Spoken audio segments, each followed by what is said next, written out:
Alright guys, ended up in Mount Airy again. Went last weekend. They had some stuff. Got paid. Went down there, picked up some of the stuff that I stashed, and then ended up walking around some antique shops with little booths, and actually found a guy that had his paper goods, that's what he called them, half off. So, and then the other day I hit a thrift shop and a Goodwill, so I got 2-3 things there, so we'll just get on into it. Alright. VHS, Goodwill haul, got Logan's Run. This, I think, is a movie from 1976, and I think this VHS came out 2000, 2001. That's why it looks like such good shape. So it's amazing me how some of these VHSs that I'm finding, I don't know the collectability of them. You know, I get them for fun. I have a VHS player. They're cheap and all that stuff.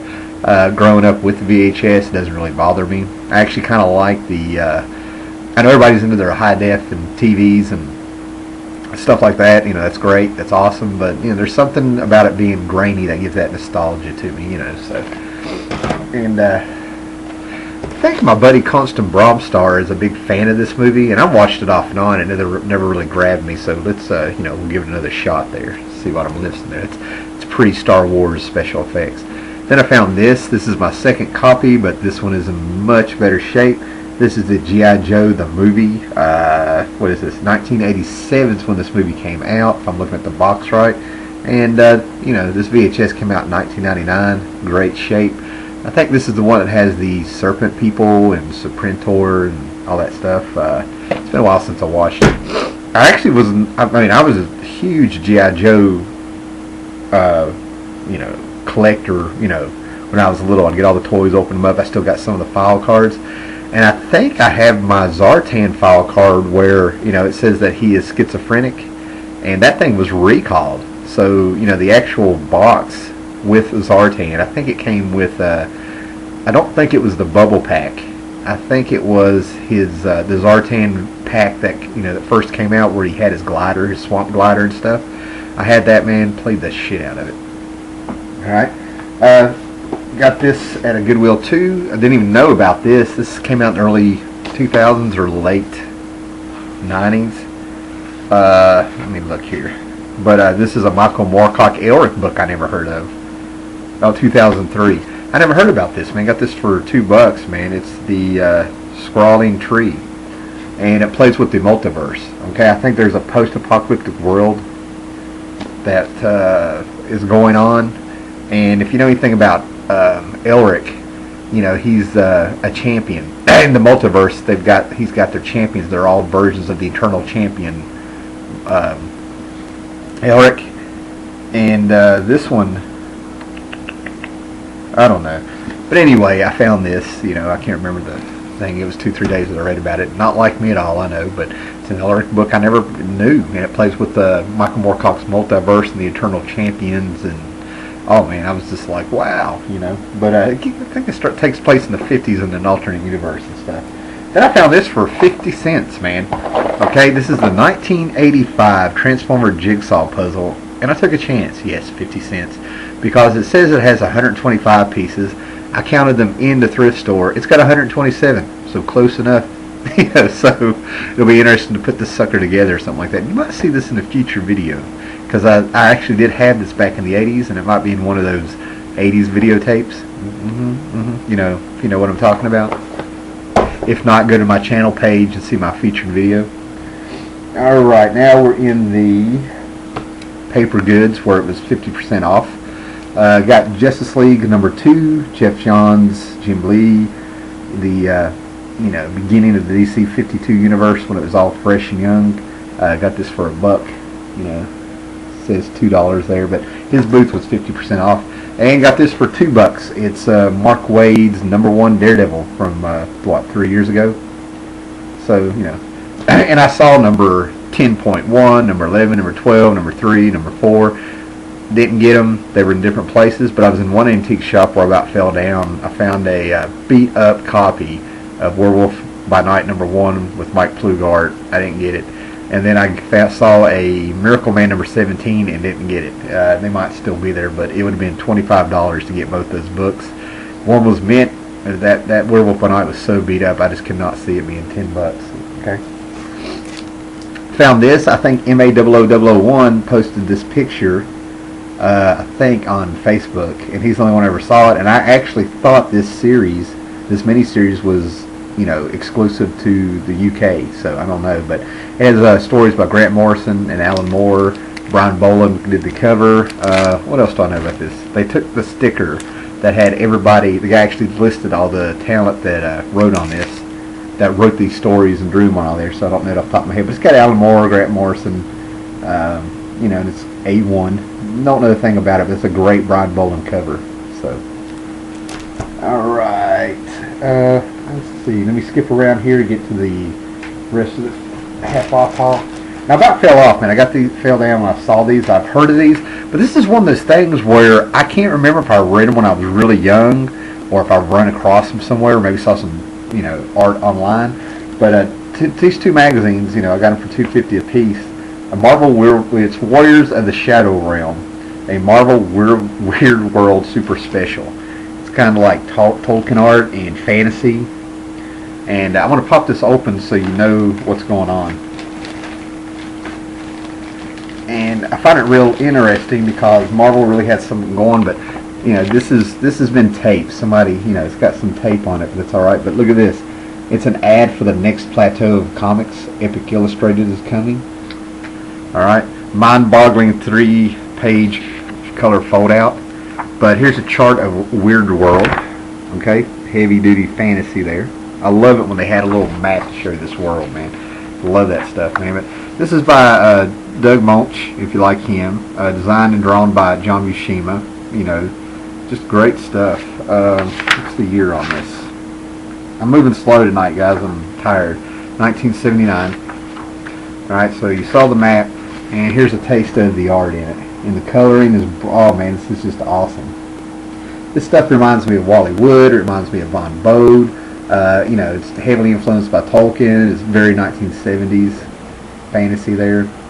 I see some Wendy Penny ElfQuest in there. They had it going. But I mean, every page just pops.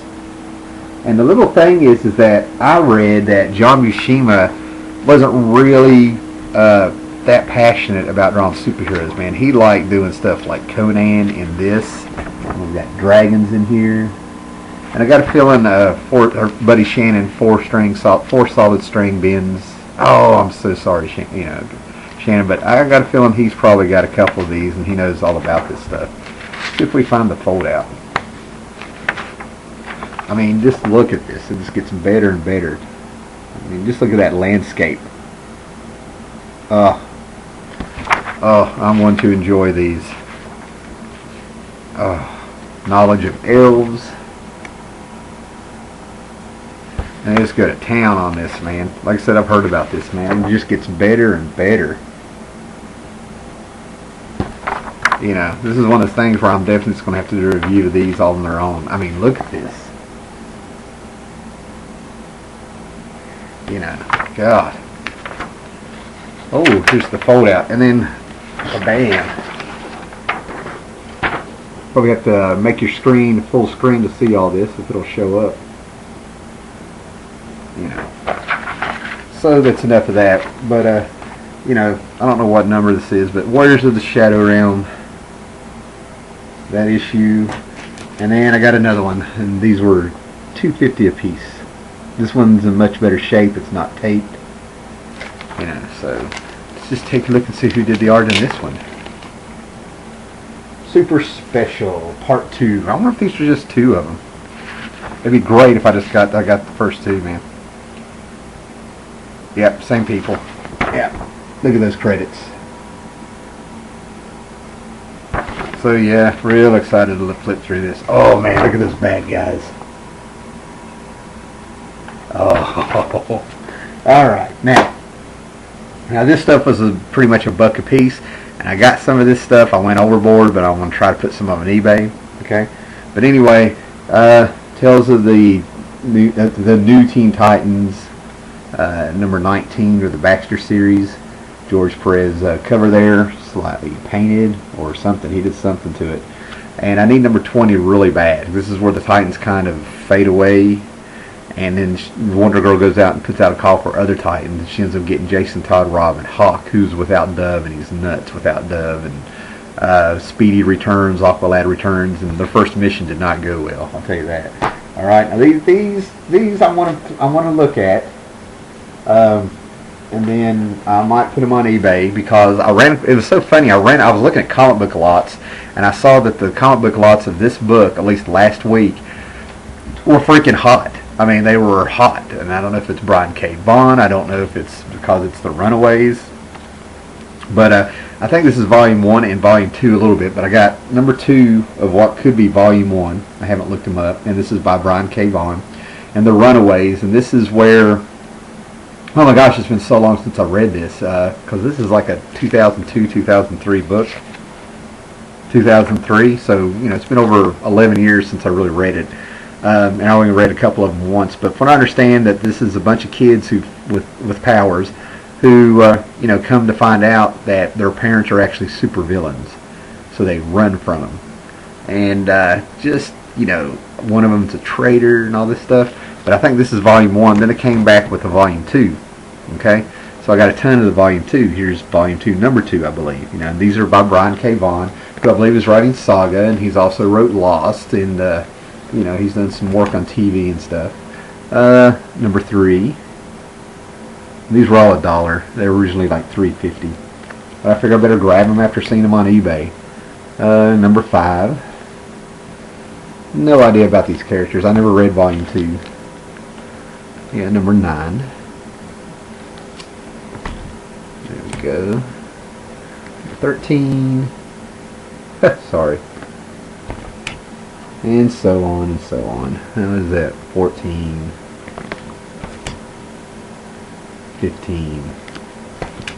Love that cover. And everything I've seen. Number 22. Brian K. Vaughan. Doing his thing. 2007. Number 23. Apparently this came out in 2007. This thing probably got rebooted in 2005, probably, if I had to guess off the top of my head. 24. We get a dinosaur with a nose ring. How cool is that? And then we have Joss Whedon comes on board, number 27, and number 28. And I remember hearing about Joss Whedon taking over Runaways, and everybody wanted ape shit that were Whedon fans. Okay, then I got these to fill up some gaps. This definitely had to take a big chunk out of what I need in Hitman here, but Hitman is a Garth Ennis book. He writes, see, who was it?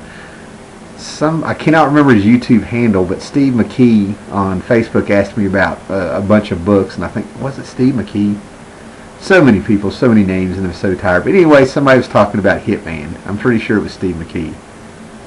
And if it wasn't Steve, I'm sorry for who it was. It'll come to me. But anyway, he said he enjoyed it, and the secret of this book is that Garth Ennis writes Hitman and his buddy like it's like Butch Cassidy and the Sundance Kid. That's what it makes me feel like. This takes place in Gotham. It's that Garth Ennis take on it's 20, 21. But real interesting book. I mean, he's being Garth Ennis, but he's doing it within the DC universe. And you still don't have a Comics Code Authority. This is one of those sleeper books that kind of got overlooked in the 90s. And it ran into the 2000s, and he definitely had an ending to it, of course. Number 29. Number 30. Yeah, I know the sticker's in the way. Tommy's Heroes. Okay. 35, 36, Father's Day. But his superpower is that he has X-ray vision and telepathy, and he actually doesn't use it a whole lot. He wears the sunglasses because his eyes are all messed up. Came out of those Bloodlines 53.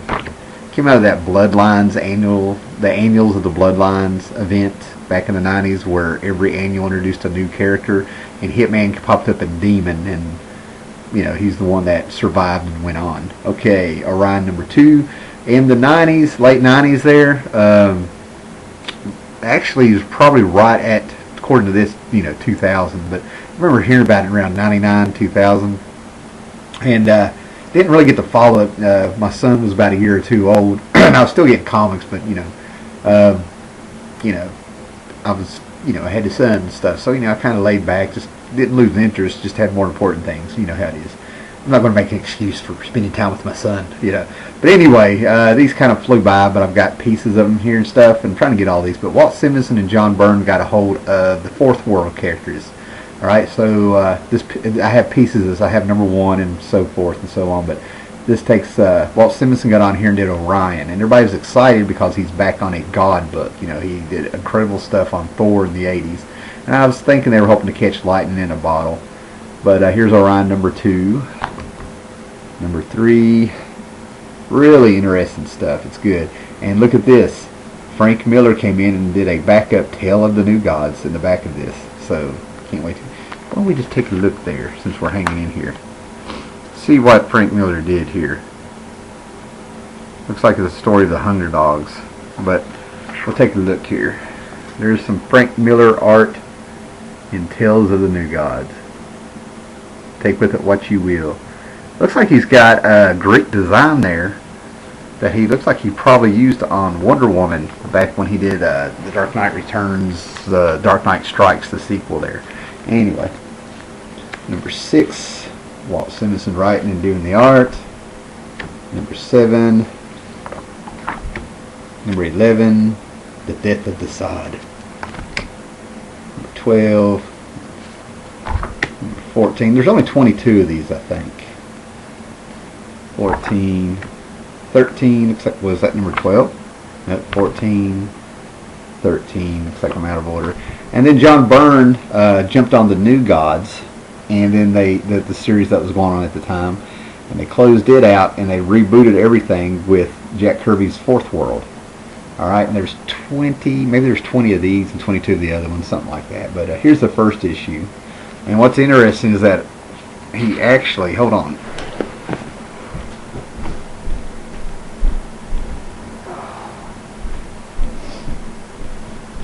here's the New Gods, number 1. I've replaced it. This is the actual one I read as a kid. This was my stepdad's. Now, I don't ever really remember it ever having a cover, but you see that page. Alright? And this is Jack Kirby's Fourth World number 1. Okay? But, and this is where they had some all those characters, the Forever People, Mr. Miracle and stuff. But, as I was flipping through this, when I was in the comic book store, I saw a lot of this. John Byrne redrawing some panels.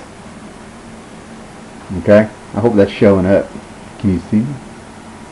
There's that one. Then there's the splash page.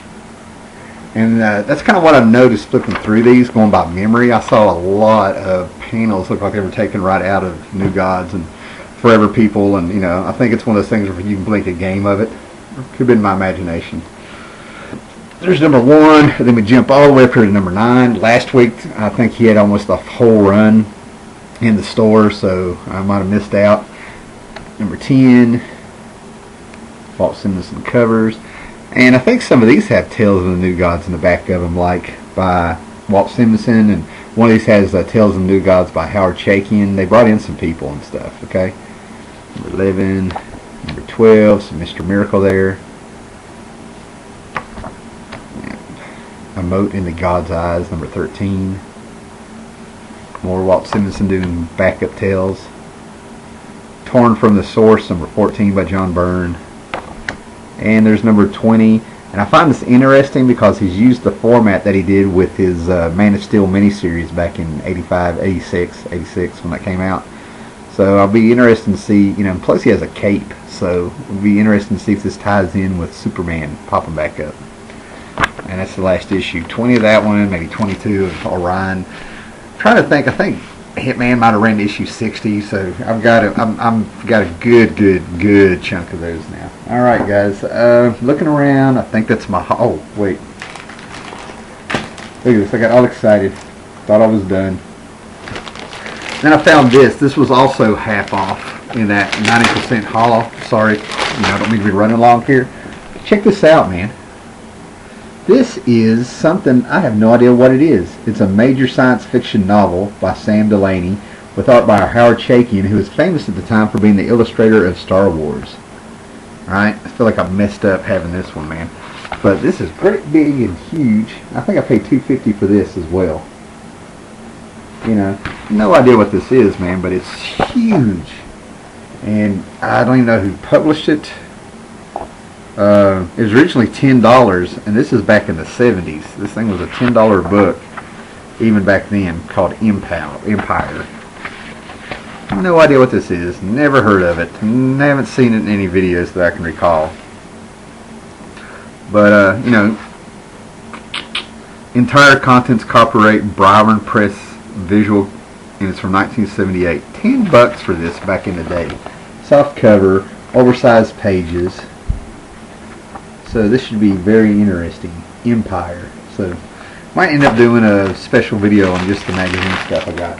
Now that's it. Alright, so you guys have a great weekend. Thanks for hanging in. Catch you later.